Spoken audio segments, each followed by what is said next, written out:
Select Africa TV ngokukhethulazo eliseqopheleni uhlubudlube ekhasini eshisa usisole zingeni phela la kusindwe ngoba ethole njengoba nongazi ukuthi inkunzi isematholeni.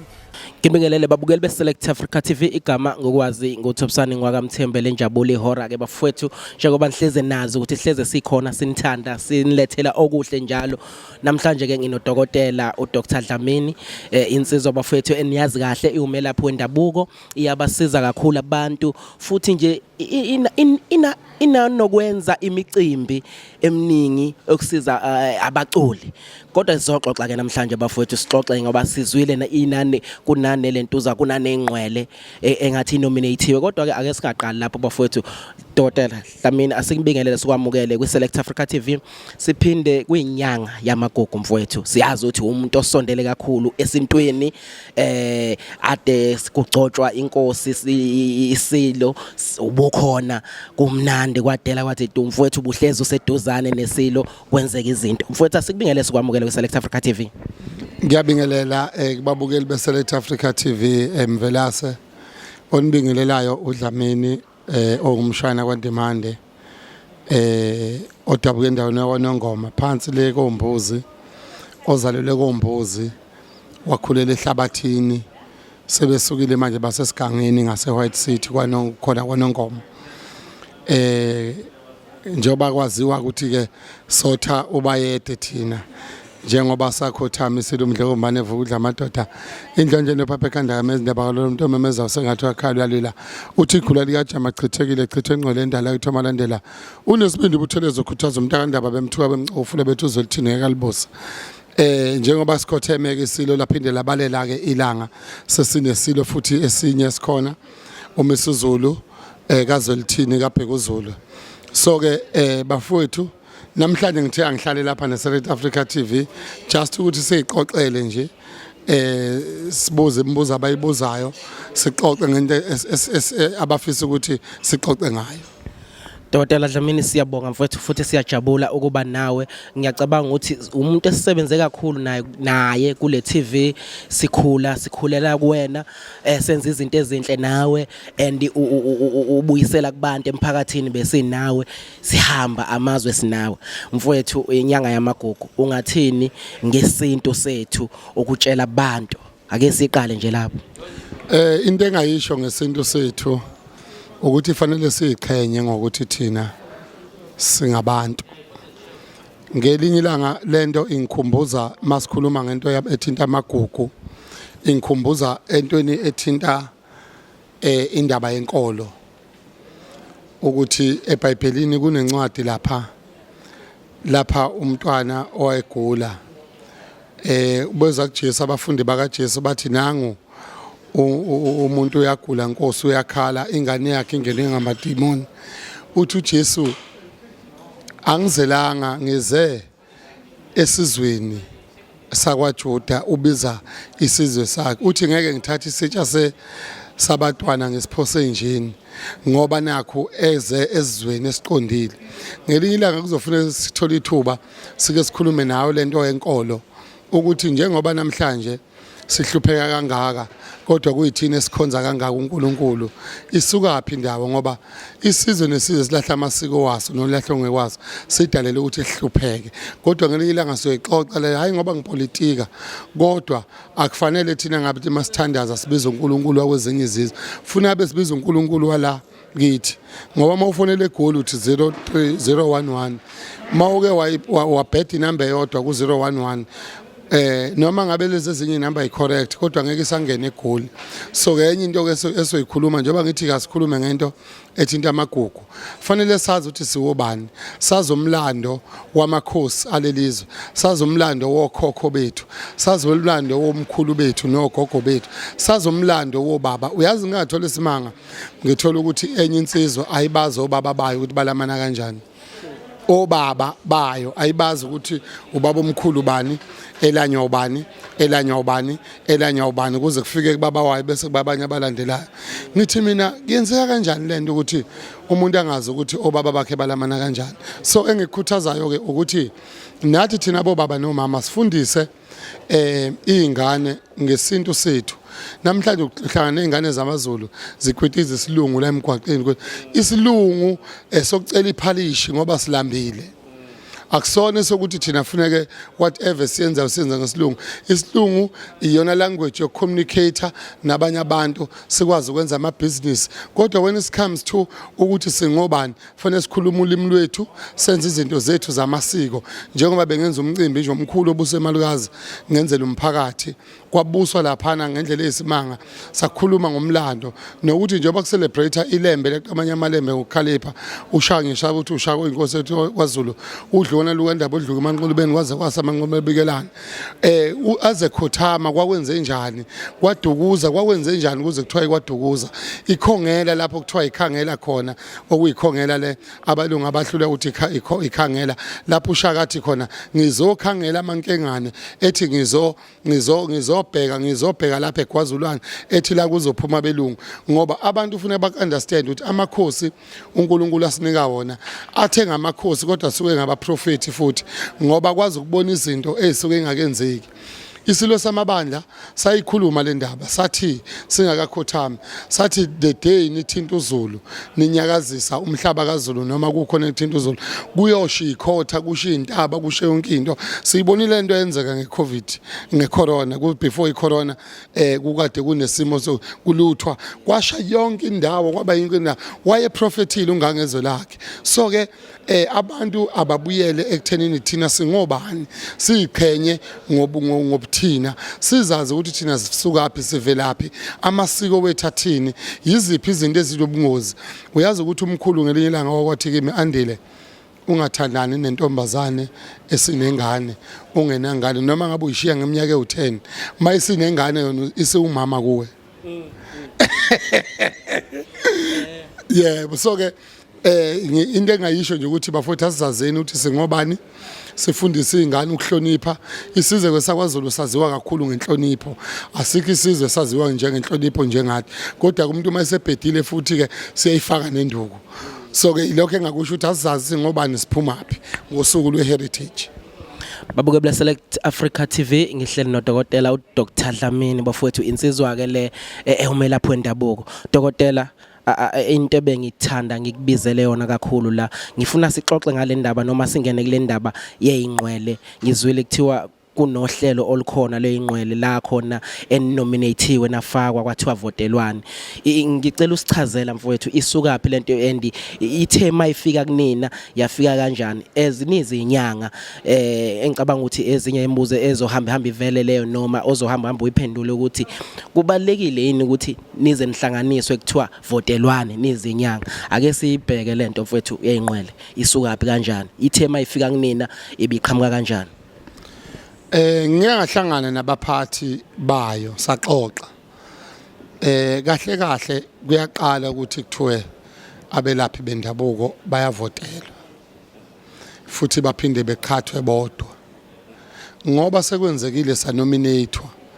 engicabanga ukuthi ngokulandelayo kuzodinga ukuthi makuthi kuyenzeka sihlaleni phansi nabo mawuthi kuyaqhubeka sihlaleni phansi nabo sibonisane ukuthi singenze njani ngoba into engiyibukayo babuke abantu abakuyilamlight ngoba mawubuka lapha abantu abakhona uDr Zuma ubaba udokotela lo obuye benamahlaya enga understand kahle ubaba yes kuzoba uMabalengwe yes kuzoba uKhehlelezi kuzoba uKingBhaka unzama njengoba benominatiwe wabuya lapho wazosita lapha wasidelela ngcono ke mina abanye ubashaye kwabola ngoba uBhaka akayizwile inyanga futhi ke mayeke yathi wabakhona into angayitholi kahle ushaya kubole mina ke kodwa ke ngicabanga ukuthi mina siyahloniphana naye kwenye level futhi ephezulu siyahloniphana njengoba nami ngimhlonipha ngicabanga ukuthi nawe uyangihlonipha ngoba noma ekhuluma ngabanye abelaphi kodwa when it comes to kimi uhlale nje ngibeke eceleni futhi asho ukuthi cha uDlamini nami ngiyamhlonipha futhi ngendlela enkulu nangezinga eliphezulu so ke uMabalengwe uKhehlelezi yimi uDr Zuma ubaba uMkhize umama uBanuSkhotheni GogoSkhotheni insizwa kwaDlamini uGogoMaweni angisazi abangithoba nabathathu ngicabanga ukuthi babuke abantu abasemehlweni abantu base beyithatha lento. Kodwa uma ngabe kwenzeka kuphinda kuyodinga ukuthi ihlaleni phansi siyibuke lento ukuthi ngenzeka kanjani, ngoba kunobaba la abadala abalapha ngingakazalwa mina ngo-60 something babelapha, ngo-70 bani babelapha, ngo-50 bani babelapha. Umama nobaba babesashelana basezintombi, mhlawumbe umama besashelana ngingakazalwa mina, kodwa ngithe mangifika mina ngafike ngavelela ukwaziwa. So kunobaba la okuyodinga ukuthi mase kwenziwe okwesibili sihlale phansi siyibuke lento ukuthi singenze njani ukuthi bathola ukuhlonipheka, hayi ukuthi bona mangabe ukuthi khona abavotelwayo sibonisane thina ukuthi obani abangaqhatha bavotelana, ngoba lento kungahamba isikhathi yakithi ukuthi kube khona ungaboni ngasoli noma kube ne division ekhona within thina siyabelaphi bendabuko, ngoba omunye uzothi ngehluliwe omunye bese egiya mhlawumbe agiye kuze kweqe ukuthi awusibani ngihlule shuthi mina sengingapheyi kwakhe. Ezinye zezinto lezi engama loopholes okumele ukuthi ziphinde ibukwe, kodwa ke esingasho ukuthi zinenkinga manje engicabanga ukuthi abaphathi abayibukanga ukuthi kufune kube nohlelo lokuthi kube khona abantu abazohlonishwa asebebadala emkhakheni abaziwayo futhi ukuthi bayayithaka induku, esithi nathi uma ngabe kukhona la singaboni kahle khona sibiye sihlale nabo phansi njengabantu esibaziyo ukuthi sebebadala kulomkhakha. Ngiyizwa Dr. Dlamini uyayibeka iyacaca. Sithema sibona ke iqhamuka lento sakubona nawe uqhamuka uvela mhlambe ubikela abalandeli bakho ngayo, waphinde futhi sakubona usushaya amakhala ngayo ukuthi anibazi abanikazi balento and angeke bekwazi ukuthi abalandeli beni banivotele nje, kodwa siphinde siyabona futhi manje senithi akuqhubeke kuvotwe. So abalandeli bagcina banokudideka. So ngithe angize mfowethu kuze nizobachazela kahle ukuthi kwenzakalani iqhubekani nabo labantu emanixhumana nabo ithini inkulumo yenu.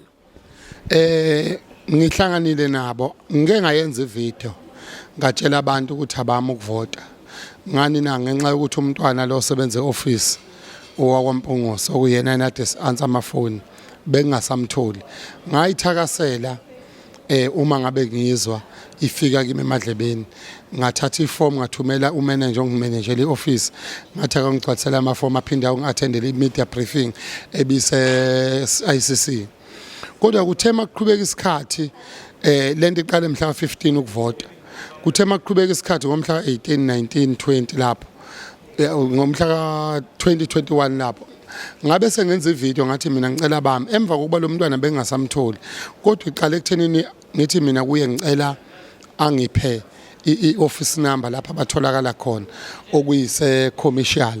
So kwacaca ukuthi ke akanginiki uthi usazongisendela kuWhatsApp. Kwaphela usuku lwesibili engasabuyi kimi, ngamtshela futhi ukuthi inhloso yami ukuyothola ukuthi njengoba istage ivenue ngithola ukuthi mangenze research yami ayibhukhiwe eMabhida 1, ipost ye event 2 ayikho, amathikithi 3 awakatholakali. Ngabe sengithatha isinqumo ke mina ukuthi ake ngime up until ngizongithola abaphathi bayo ngqo, abanikazi bayo ngqo kuyibona bona, ngoba phela yena uyasebenza eoffice. Then ubeke eseke sebengifuna inamba yami bona baze bangithola, ngihamba ngayohlangana nabe Waterfront, ngicabanga babe bawu5 mabengena u6,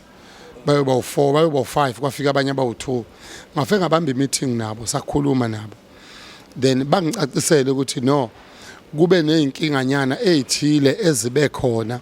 ezenza ukuthi kungasheshi kuvele. Imibuzo yami ngibithi why kusheshe kuqalwe kube isikhathi esincane ukuvota ngoba u15 days, from 15 to 30 u15 days. I-question yami yesibili yokuthi i-confirmation yevenue ukuthi ibhukhiwe. I-question yami yesithathu bengeyepost ukuthi obani abakhona. I-question yami yesine bekithinta indaba yamathikithi ukuthi atholakala. So sabe sesixoxa ke nabo kwaze kwafikelela ekuthenini ezinye zezinto bayangibonisa ezilidela ekuthenini event izoba khona. So ke ngaba nethemba ke lapho, kodwa abantu sengishilo ukuthi abangavoti. Mawukhumbula ama-post engiwenzile abe u2 ngiphikisana nayo, ngiphikisana ukuthi lento ayingabe savotelwa ekubeni ngikade ngiyenzile ukuthi angivotele. Bama ke nabalandeli bami ukuthi baqhubeke bavote. Namanje nje mawungabuka la mbukeli lapha ekhaya bayavota, nangu nje uzaba omlandeli wami oseMaritzburg nakho uthi sengivote 100 times nansi la uyabo nakho mbukeli uthi usevote 100 times abalandeli bami ngendlela abangisupporta ngakhona ngifuna ukubonga kubo bonke abanye ke mina bangithanda bengaze bangibona bethi Dlamini sithanda umoya wakho sithanda inhlonipho yakho so yona into ebalulekile so ke saxoxa nabo mhlambe waphela 2 hours sixoxa baze bangibonisa ezinye zezinto ezanginika ithemba ukuthi ake siqhubeke even uKhehlelezi wangifonela ngalolo langa le meeting sakhuluma naye sithi isikhathi esho ukuthi Dlamini ngokwami ledo ngiyibona ikhona ngathi mina no Khehlelezi angiphikisi kodwa kunama loopholes engiwabonayo 1 no 2 no 3 no 4 kwacaca ukuthi yena uyangithembisa ukuthi khona ngabe sengithi mayike ngoba ke umfowethu usho nje futhi umuntu engiphila naye ongumfowethu ake ngimhloniphe naye siqhubeke sivote saqhubeka savota njengoba kuvotwa ke namanje so ke namanje ade ngifona njengoba ngikhuluma nani la babukeli beSelect Africa TV ngiqale ngabafonela abaphathi baya confirm ukuthi event ikhona i-event ibookiwe ngabatshela ke futhi nangalela ngathi ke kuyongiphatha kabi ukuthi ngithola ukuthi sesivotisa abantu ngeimali zabo egcineni event ingabibikho and sizobuya size kubo sibone ukuthi sikhuluma kanjani nabo uma ukuthi iphethe ingekho kodwa ngokolimi lwabo nangokomlomo wabo bathi event isekhona iyaqhubeka anytime from now sobe sithola ipost. Baba Dlamini ngiyayizwa uyayibeka iyacaca and enye into ebengifisa ukuyazi lento izoba nini i-date yayo inini bebethe umhla ka-30 of which this coming Saturday. Zobe ku Saturday yes. Yeah, I think it's Saturday yes. Yona langa akabalibekile ukuthi ke ilona emabhida njoba duzwa nje ngifakela speaker besho ukuthi hayi seconfirmike kunento ezincane esalindiwe nokudayisa kwamathikithi kuzoqala khona amaduzi so kasilindeke siza ukuthi bathini futhi mangabe caca ukuthi kushaya lesibili noma lesithathu ababuyi kithi sizobuya futhi bafuthi sinazise ukuthi no kune 1 no 2 no 3 ushintsho kodwa kwamanje according to abahleli bomcimbi everything in order. And imali ababeyibekile ke 100,000 ukuthi wona ozowinwa umuntu ozobe phambili baphinde bambeka abeyindlondlo then lana kibekene kuba indlondlo ngibabuzile mina ukuthi thina sinobaba uGumede othatha intambo emva kababa umhlongo ukuthi abe usihlalo noma uyena umkhulumeli wabelaphi bendabuko so ke kube nenkulumo kabake bayibeka bathi umuntu ozowina la uyena ozobe sekhulumela inyanga jikelele ngabatshela ukuthi ngokwami angiboni kukuhle lokho kodwa ngizocela ukuthi sithole ithuba sikhulume nabo ngoba phela ukhona umuntu ovele khona okuyena okhulumela abelaphi bendabuko esibika kuyi izinto makukhona izinto ezithile esidinga ukuyikhuluma njengokuthi sikwazi ukucommunicate noNdunankulu sikwazi ukucommunicate nama-officer kahle aqondene awabelaphi bendabuko so uma ngabe lo muntu ebekwa ewina ebayindlondlo ngokwabelaphi bendabuko kodwa ngokwami kuzobe kungamniki igunya lona ozowina even kunike mina uwine mina noma ngawina abantu kuzobe ngamniki igunya ukuthi yena useyindlondo usedlula umuntu owakhethwa ngabelaphi bendabuko behlangene okuba buGumede sinaye njengamanje so ziningana izinto engibuka ukuthi mina kuzodinga ukuthi sizikhulume kahle nje sihleli phansi nabo sibonisane futhi kuzo. Ngiyayizwa Dr. Dlamini babukeli beSelect Africa TV nginodokotela uDlamini bafowethu umlapho wendabuko insizweni yaziyo kakhulu le nako maskandi niyamazi ingqwele dokotela siyayibona lento iyaqhamuka ke manje sekuthiwa kuqhanyuka kanje but umuntu uthi uyabheka i-research labantu bayenzileni ngoba umuntu uthi uyayibheka lento izoba noqheko kakhulu uma ngiyibuka mina uma ke futhi isiyenzeka uma nibheka kulaba belaphi bendabuko abadala bathini bona akubaphethe kahle ngengidlale ngawe akubaphethe kahle ngoba phela abanye abanawo ama Facebook page thina sinama Facebook page anaba followers ayinqwaba and thina sisemehlweni abantu ngokulapha sibafice bevele bekhona kulapheni leyo iqiniso ngeke sifuthi sihlonize angeke usuke uthatha ingane uthi ingane uyayithatha uyayibeka iba inkosi ngoba inotho othile ephakethini ngeke akubaphethe kahle vele ngoba uma kuzosuka lapha kuthiwa umuntu owinile okuyena Ndlondlo useyophatha useyokhulumela abelaphi bendabuko ekubene ekhona ovele khona ingalidala uqhekeko kodwa mina ngithi asithola ithuba mayidlula le event sihlale phansi thina ezabelaphi bendabuko sikhulume nabo abahleli bomcimbi sibonisane la singabonisana nabo khona sibabonise lapha abangaboni khona nabo basibonise lapha singaboni kahle khona ukuze lento yethu izoba yinhle iqhubeke ngoba uma ngabe ukhatha abantu abafana nathi thina we understand igame ngoba sisebancane kodwa obaba abadala bakade belaphela emakhaya abaphumi futhi bona ukuthi belapha thina mina isifiso sami sokuthi ngelinye ilanga sike hlangane sikabelaphi bendabuko sonke kukhulunywa ukuthi ngesike sikhanda ikhambi lo muntu okuthiwa uphethwe isifuba lo muntu okuthiwa uphethwe umhlume ama piles lo muntu okuthiwa uphethwe noma yini ngoba guarantee masingahlangana sibe nomuthi owodwa esiwenzayo uhulumeni angenelele asichase angenelele kukhona okungenzeka nabo laba belaphi bendabuko abadala ngoba angifuni mina basale ngaphandle.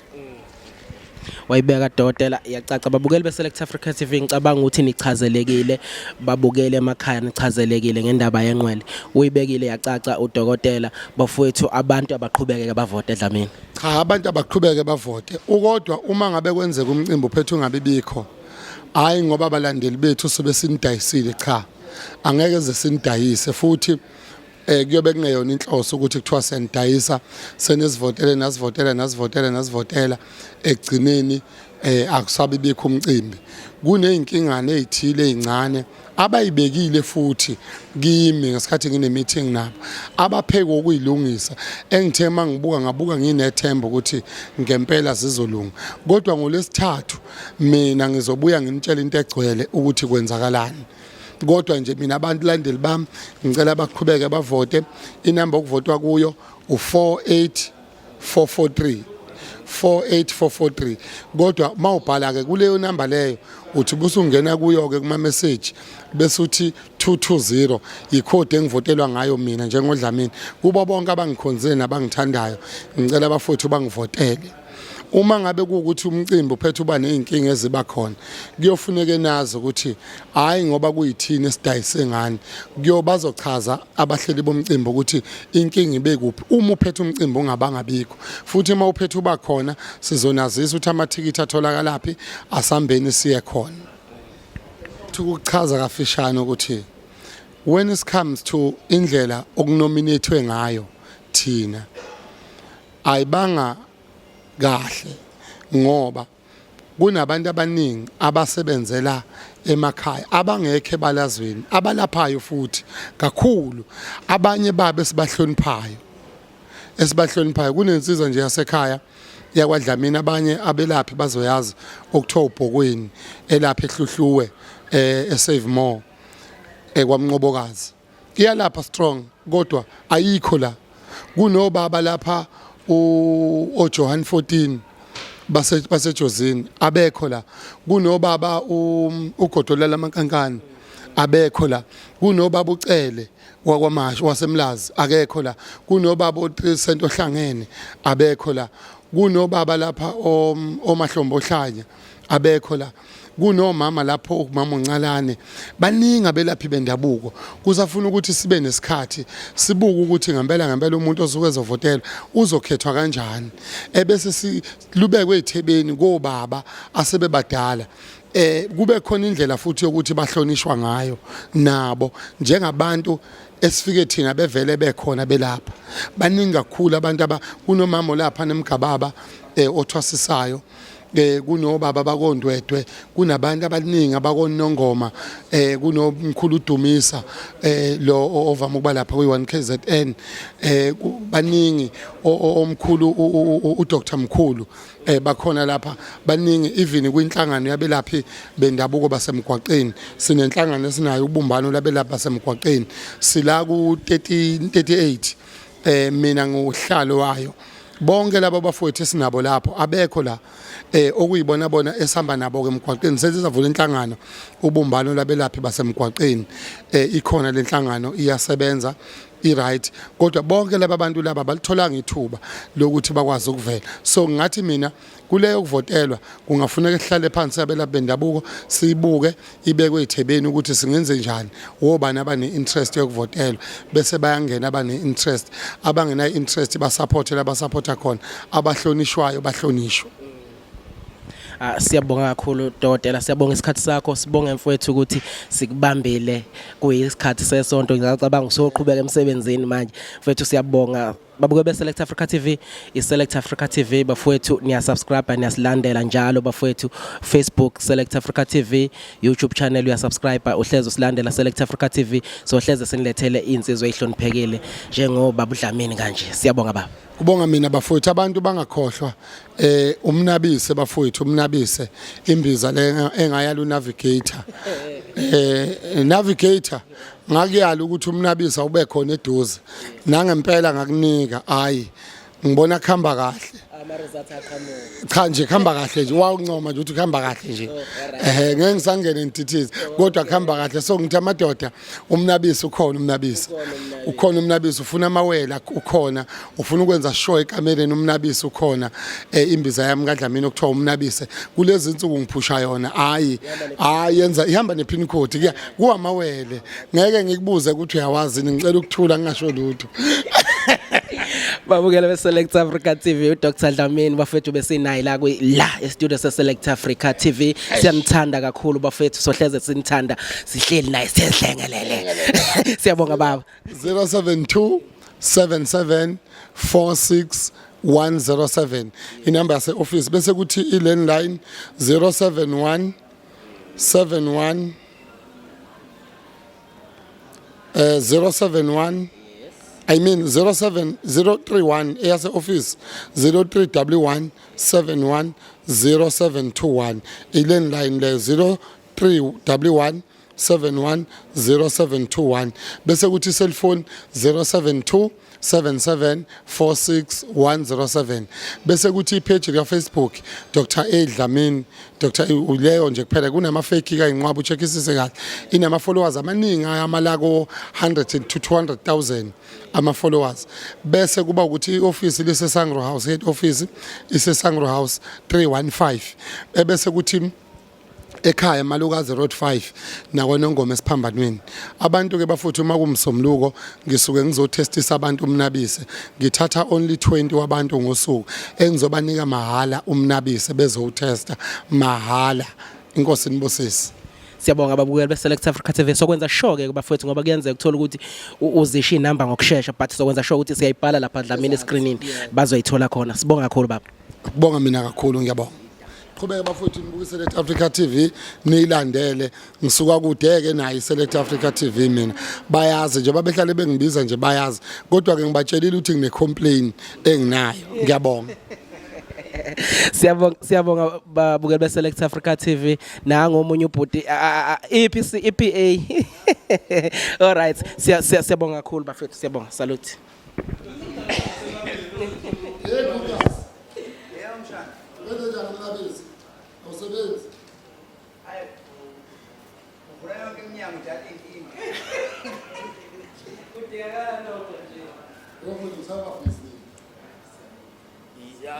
Yango 3 besimizo lo la kenge amajosi la 3 then la ngazi isikhathi singanani osiphiwe la in la Florida iziphu bantu sasa